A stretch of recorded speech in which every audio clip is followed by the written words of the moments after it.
Fala, galera, sejam muito bem-vindos aqui a esse vídeo. Me chamo Alan, sou professor de Física aqui no Absoluto Vestibulares e vou resolver para você a prova de 2022.2 da FMC de Física, beleza? Primeira questão na tela está dizendo o seguinte: uma partícula de massa 2m trafega com velocidade constante e tem um valor de 2v. Ao longo de uma reta, ela colide com outra partícula de massa m, que estava em repouso sobre a mesma reta na sua frente.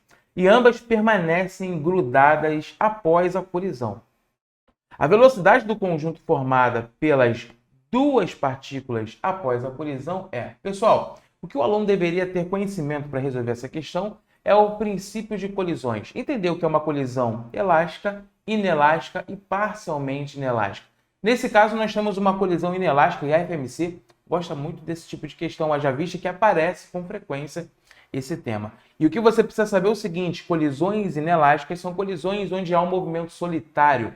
Isso quer dizer que os corpos, após a colisão, se movimentam juntos, beleza? Eles são grudados, enfim. Nesse tipo de colisão, não há qualquer tipo de conservação da energia. A energia é totalmente perdida. Então, veja bem, ele disse para a gente o seguinte, olha, que a massa do primeiro corpo equivale a 2m, a velocidade do primeiro corpo equivale a 2v. Não vou colocar aqui a setinha de vetorial, tudo bem? A massa do segundo corpo, que está em repouso, vale m. Então, a velocidade desse cara é igual a zero. Se houve colisão, seja ela elástica, inelástica ou parcialmente inelástica, independente de qual seja, eu posso dizer que há conservação da quantidade de movimento. Mas cuidado, anote isso aí para você não errar nunca mais. É o néctar supremo, beleza? A energia antes e depois da colisão é totalmente perdida nesse tipo de colisão chamada de inelástica. Porém, a conservação da quantidade de movimento se mantém aí inalterada, tudo bem? Ela é constante. Então, veja só, eu posso dizer o seguinte, que a massa do primeiro corpo vezes a velocidade do primeiro corpo mais a massa do segundo corpo vezes a velocidade do segundo corpo, isso antes da colisão, é igual à massa do primeiro corpo vezes a velocidade do primeiro corpo linha, que significa a velocidade após a colisão, mais a massa do segundo corpo vezes a velocidade do segundo corpo linha. Mas você sabe que após a colisão, V1' e V2' são iguais, eu vou chamar de V'. Professor, por quê? Eles estão juntos, cara. Se eles estão juntos, a velocidade dos dois tem o mesmo módulo, o mesmo valor, né? Bom, e antes da colisão, essa velocidade aqui vale zero. Tranquilo, né? Então vamos lá. Qual é a massa do corpo 1? 2m. Sua velocidade, 2v, é igual a 2m vezes v mais m vezes v. Isso aqui equivale a 4mv. E esse caso aí, 2mv mais mv, mv ali está sendo igual nas duas parcelas, né?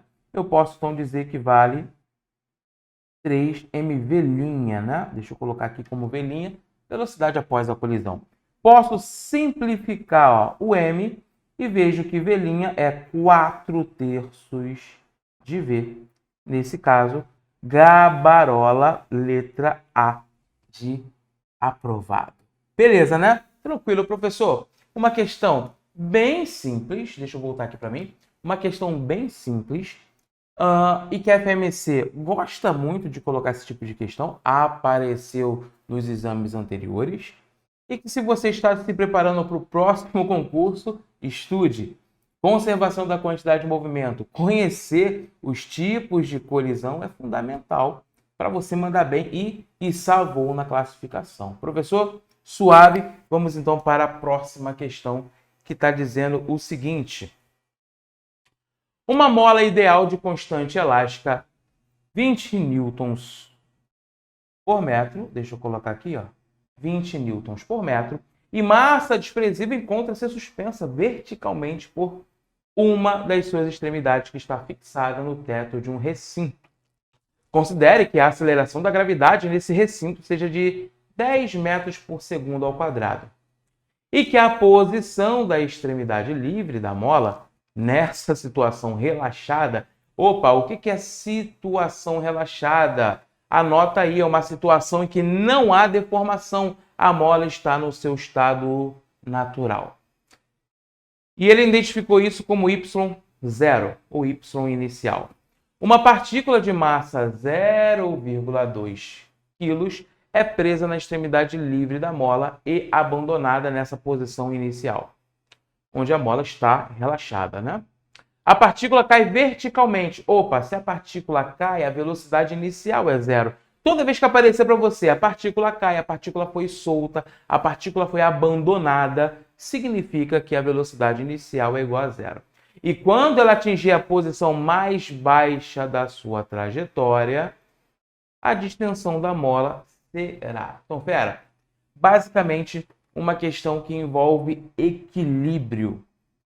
Princípio lá das leis de Newton. Primeira lei de Newton, basicamente. Porque olha só, se eu tenho, né? Deixa eu voltar aqui para mim. Se eu tenho no teto uma mola e na outra extremidade dessa mola um corpo, e eu solto esse corpo, esse peso, o peso desse corpo, que é uma força atrativa, haja vista que esse corpo ele é atraído para o centro da Terra, ele vai puxar, deformando essa mola até um ponto máximo de deformação. Nesse ponto, existe uma coisa chamada de equilíbrio. Equilíbrio estático. Então vem comigo, olha só. Deixa eu colocar para você na tela novamente, para você acompanhar comigo. Olha lá. Vamos supor que a gente tem aqui, ó, um teto, tá? E aqui nós temos uma mola. Só que ela já foi totalmente deformada porque eu soltei esse corpinho aqui, ó. E esse corpinho tem uma massa, né? Disse que vale 0,2 kg. Então veja, nesse ambiente existe uma aceleração gravitacional. Existe gravidade, fera. Esse objeto ele é atraído pro centro da Terra.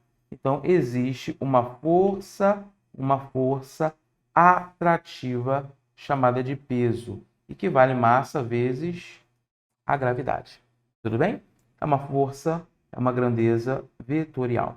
E aqui, ó, vai existir uma força restauradora chamada de força elástica, que depende da constante elástica, porque cada mola ela pode ser feita de um tipo de material, não é mesmo? Plástico, borracha, polímero, metal, nós temos também um tipo de mola. Veja as molas dos veículos, né? Suspensão. Bom, mas vai ter um momento que esse sistema estará em equilíbrio. Ok, professor, o que significa equilíbrio? Significa que a força resultante é igual a zero. A soma de todas as forças sobre esse sistema tem que dar zero. Por quê? O cara está em equilíbrio. Não entendi, professor. Bizu é um néctar. Nesse equilíbrio, eu posso dizer duas coisas. Que a velocidade é nula, ok? Ou seja, o corpo está em repouso. Logo, não tem aceleração. Ou a velocidade é maior que zero, porém constante. Porque se a velocidade for constante, a aceleração é nula. E se você aplica a segunda lei de Newton, princípio fundamental da dinâmica, força resultante é massa vezes a aceleração. Essa aceleração vai ser igual a zero. Por isso que todo o equilíbrio, seja ele mecânico, seja ele estático, eletrostático, a soma sempre vai ser igual a zero, fera. Tranquilo, né? Professor, estou voando, estou entendendo. Aí o que você vai fazer agora? Eu posso dizer, então, deixa eu selecionar aqui a canetinha, que o peso menos a força elástica tem que ser igual a zero. Por que menos a força elástica? Poderia ser força elástica menos o peso. É só porque elas possuem sentidos opostos. Então ficaria, ó, peso igual a força elástica. Massa vezes a gravidade é igual a kx. Vem para cá, vem comigo, vem bonito. Olha só, a massa 0,2 quilos, já está em quilograma, vezes a gravidade que ele deu para a gente, que vale 10, é igual a constante, que vale 20, vezes, então, a deformação que ele quer descobrir, né? A posição mais baixa da trajetória, a distensão da mola. Então, veja, isso aqui vai dar 2, que é igual a 20, vezes x0. x0 é igual a 2 sobre 20. E aí você diz aquele momento bananada, não é isso? Nós temos aqui 1 sobre 10, que é a mesma coisa que 0,1 metro. E aí chegamos no gabarito letra B. Cuidado!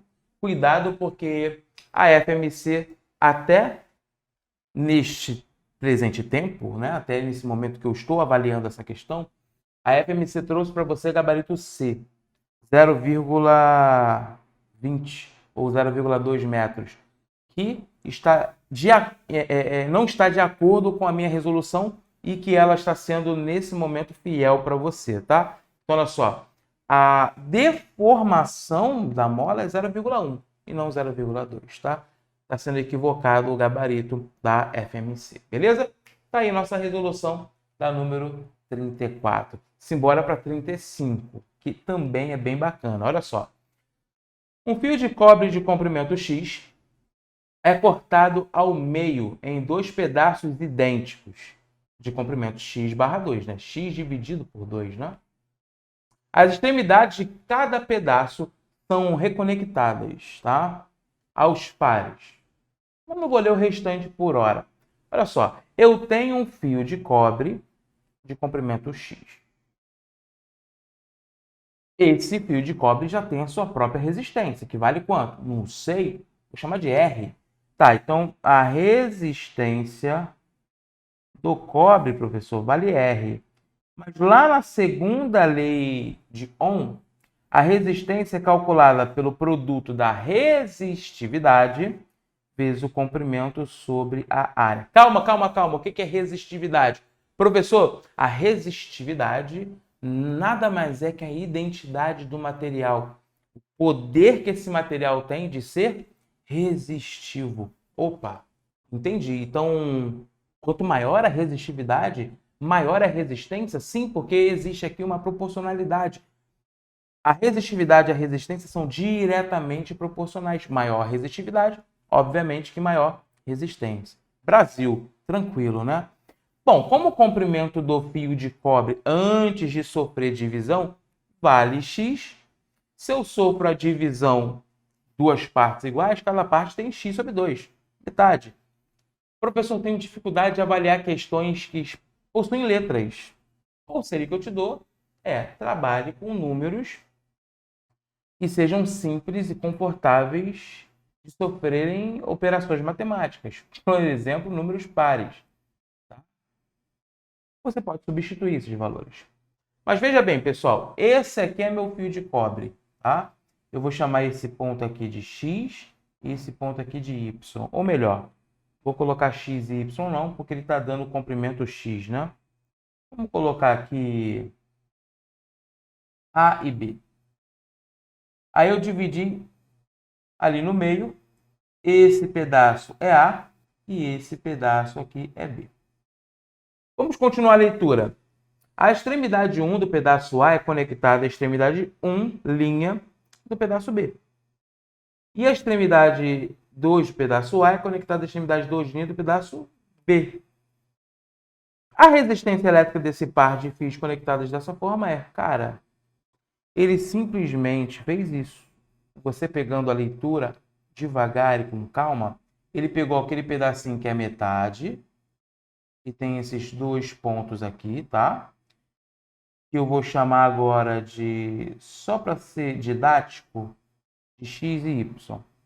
Ele pegou o outro fio e está conectando aqui, ó, esses dois pontos. Então aqui também é x e aqui também é y.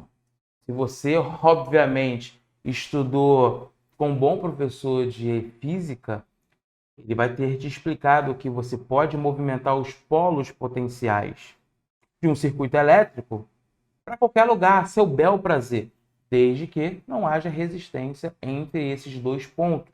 Por exemplo, eu posso trazer, ó, esse ponto X para cá, ó. Porque não tem resistência entre esses dois pontos, assim como esse ponto e esse pontinho aqui. Veja, aqui eu tenho uma resistência que eu não sei quanto equivale, eu vou chamar de R1. E aqui eu também não sei quanto equivale, que também vai ser R1. Por que R1 nos dois?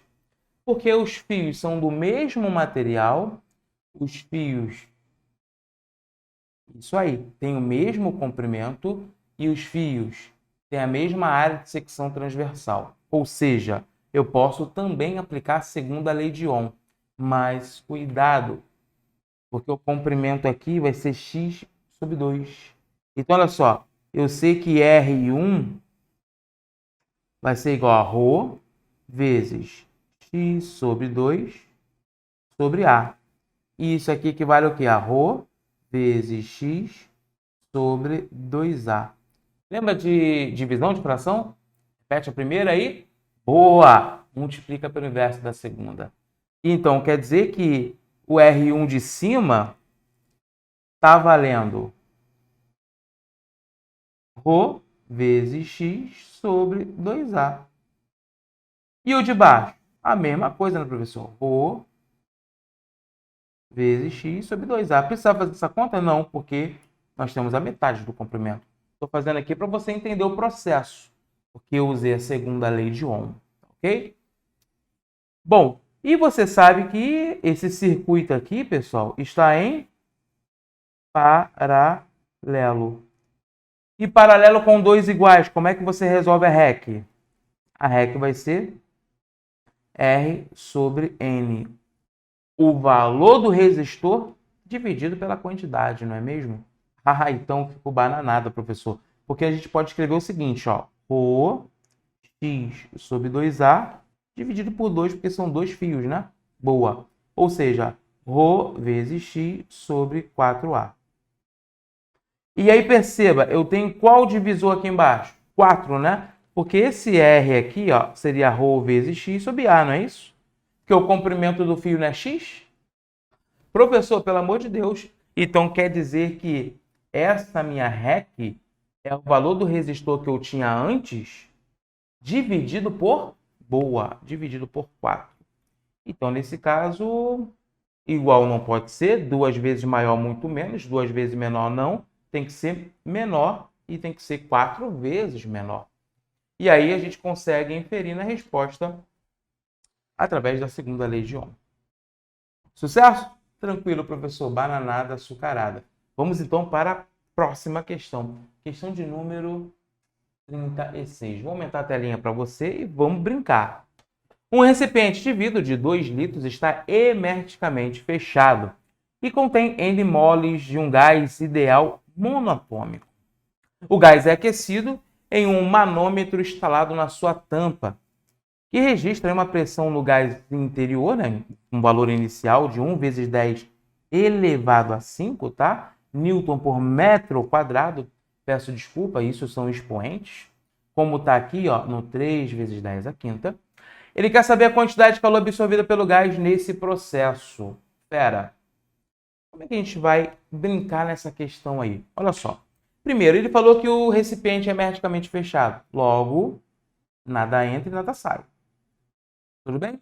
E ele deu para a gente 2 litros. Muito cuidado, porque 2 litros, pessoal, é a mesma coisa que 2 decímetro cúbico. Não está no Sistema Internacional de Medida, que é a mesma coisa que 2 vezes 10 elevado a menos 3 metro cúbico. Esse era o bizu da questão. Provavelmente, muitos candidatos caíram nessa questão iniciando por esse processo. E tem outros processos, que é o néctar supremo, que você vai ver aqui. Tá? Você não vai ver em nenhum lugar isso aqui. Vem comigo. Olha só. O gás é aquecido em um manômetro instalado na sua tampa e tem uma variação de pressão que vai de 1 até 3. Tá? Veja que o recipiente é de vidro. Recipiente de vidro não dilata, porque se dilatar ele quebra, racha, estoura. Beleza? Então eu posso dizer que ao oferecer calor para um gás que está contido nesse recipiente, o gás começa a dilatar, mas ele não dilata tanto. Se ele dilatar muito, ele aumenta de tamanho, puff, estoura o vidro, né? Isso não vai acontecer. Então, veja, eu já posso de cara dizer que o trabalho, que é a pressão vezes a variação do volume, é igual a 0 joules. Por quê? Não há variação do volume. O recipiente de vidro não vai dilatar. Recipiente de vidro não é igual a recipiente metálico, que é bom condutor, que dilata com facilidade. Cuidado com isso, tá? Beleza. Vamos lá. Escrevendo, então, a primeira lei da termodinâmica, a gente vai ter que calor é igual a trabalho mais a variação da energia interna. Beleza. Só que eu já sei que trabalho é igual a 0, ou seja, calor é igual a variação da energia interna. A partir disso aqui, a gente resolve agora a nossa questão. Vem com o pai. Olha só. Variação da energia interna, pessoal, não é energia interna final menos a inicial? É, professor. E a energia interna, como é um gás monoatômico, é 3 meios de nR θ. Mas, professor, ele não deu o número de mols, ele não deu a constante dos gases. Você deveria saber pelo menos a constante. Mas tudo bem, saber não iria te ajudar em nada. Escreva a equação de Clapeyron aqui, ó, PV igual a nR θ. Se o número de mols, tá, não varia, porque é um recipiente hermeticamente fechado, se o R já é uma constante, eu posso então dizer que nR θ é igual a PV. Então, a energia interna é 3 meios de P vezes V. Show de bola, vem com o pai. Então, eu posso dizer que ΔU é igual a 3 meios de pressão final vezes o volume final, menos 3 meios de pressão inicial vezes o volume inicial. Sucesso, né? Continuando, ΔU vai ser igual a quanto? 3 meios vezes. Posso colocar esse 3 meios em evidência, né, para fazer menos cálculo. Pressão final, 3 vezes 10 à quinta. Volume, 2 vezes 10 a menos 3, menos 1 vezes 10 à quinta, vezes 2 vezes 10 a menos 3, porque o volume não está mudando. Então, ΔU vale 3 meios vezes 6 vezes 10 elevado a menos 2. Produto de bases iguais, repete a base e soma os expoentes, né? Menos 2 vezes 10 elevado a 2.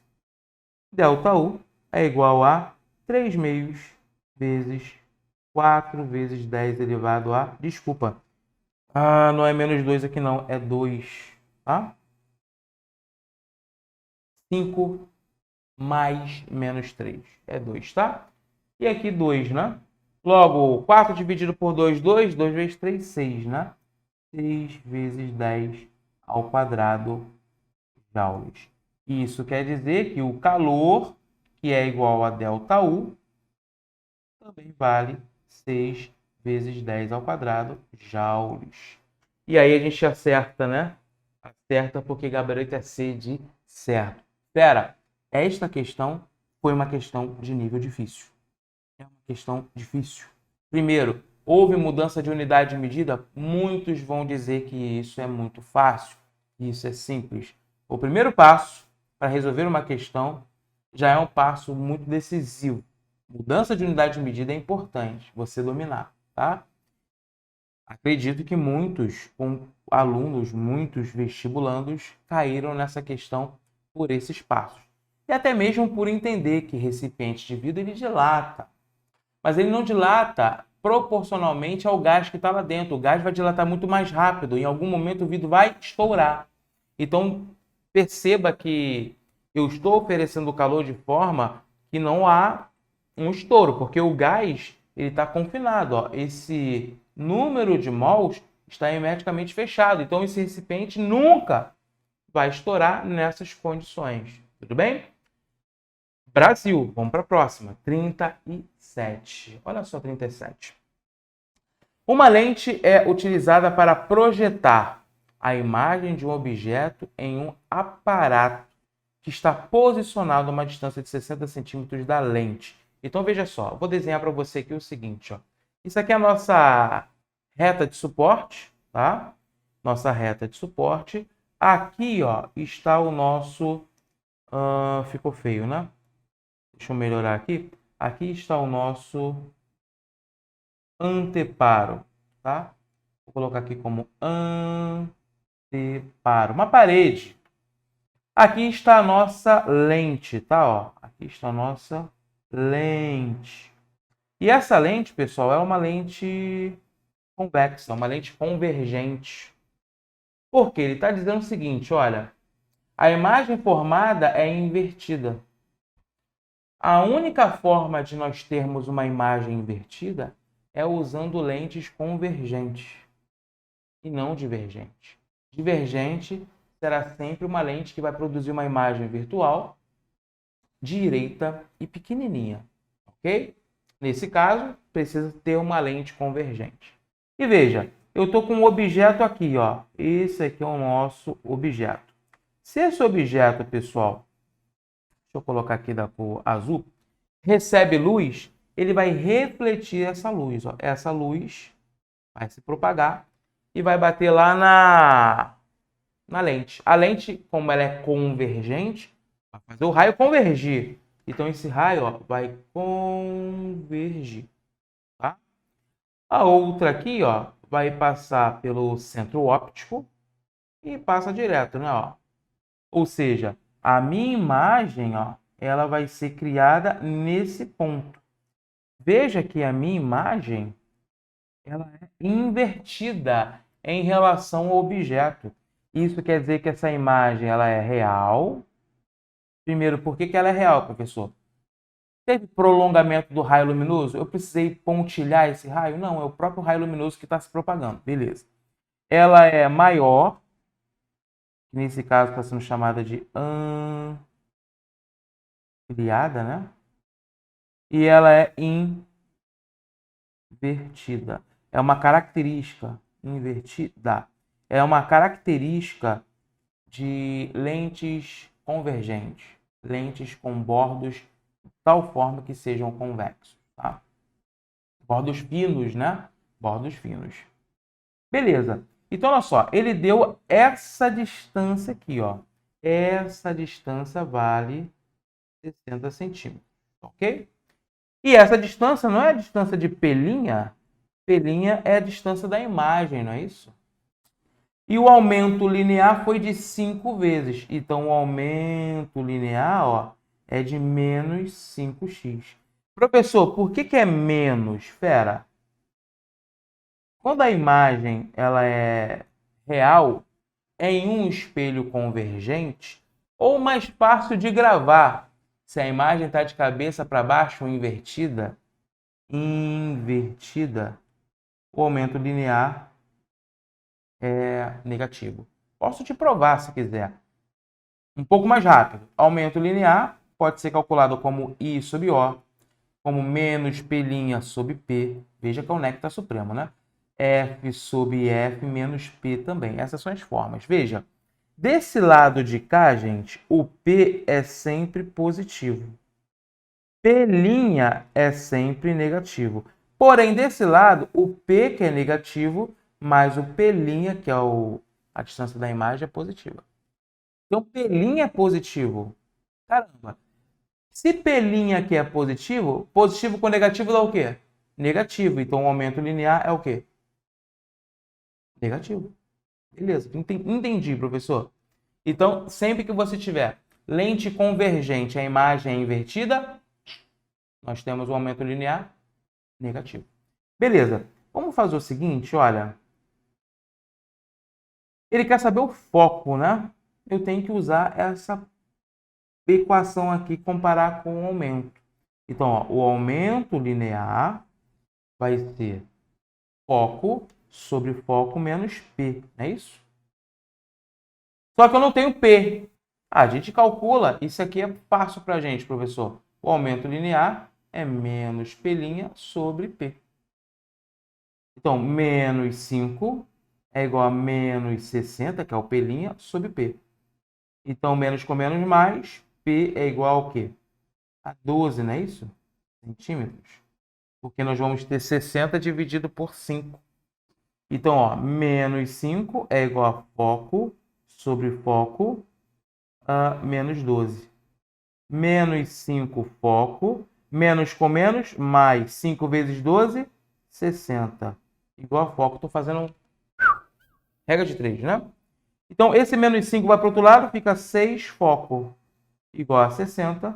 Foco é igual a 60 por 6, 10 centímetros, marcando o gabarito letra B de aprovado, lógico, né?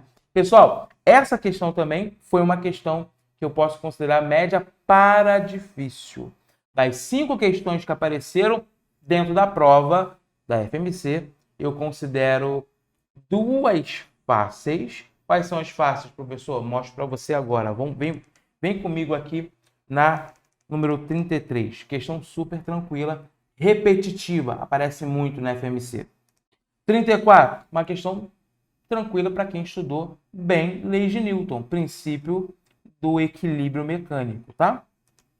35, iria requerer um conhecimento de segunda lei de Ohm, que geralmente não se falam tanto nos preparatórios, ok? Mas é um assunto muito importante, tá?